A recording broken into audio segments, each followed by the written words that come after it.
Welcome back. First, that was President Trump about stopping drugs pouring in from Venezuela. 27 accused drug smugglers now killed in airstrikes.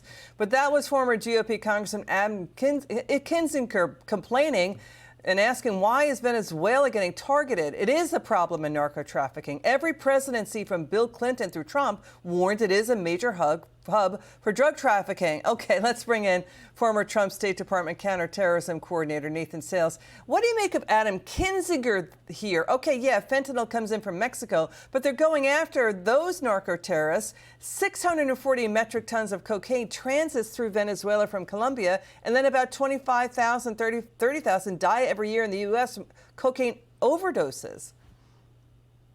Well, Liz, I think what we're seeing here is a continuation of the maximum pressure campaign from the first Trump term on Venezuela, on the dictator Nicolas Maduro. And Maduro's a problem, not just because of his support for narcotics trafficking in our hemisphere, but because he's making common cause with our worst enemies.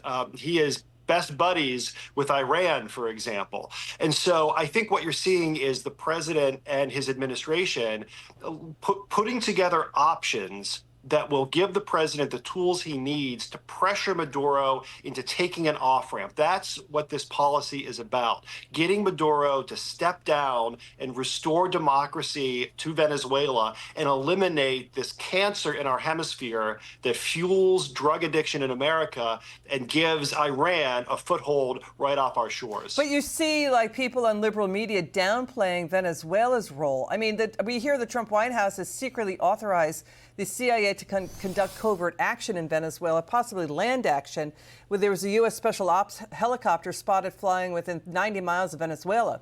But what do you make of the media now going after the Trump White House on Venezuela? Well, look, if Donald Trump does it, then the media is going to say that it's a bad idea. But I would encourage fair-minded viewers to take a step back and look at the big picture here. Is Nicolas Maduro our friend? No, he is not. What is he doing to harm Americans? He is facilitating drug trafficking on a massive scale. And so I don't know what the CIA finding means long term. I think what it does over the short run is it shows Maduro, it shows other dictators that we are serious about preventing this threat to our country from really taking root and doing even worse. It doesn't necessarily mean that the president is going to authorize lethal force. There's going to be a menu of options ranging from things like supporting opposition political parties to encouraging defections to promoting information operations. The point is, let's put some tools in the president's hands that can be used to eliminate this threat.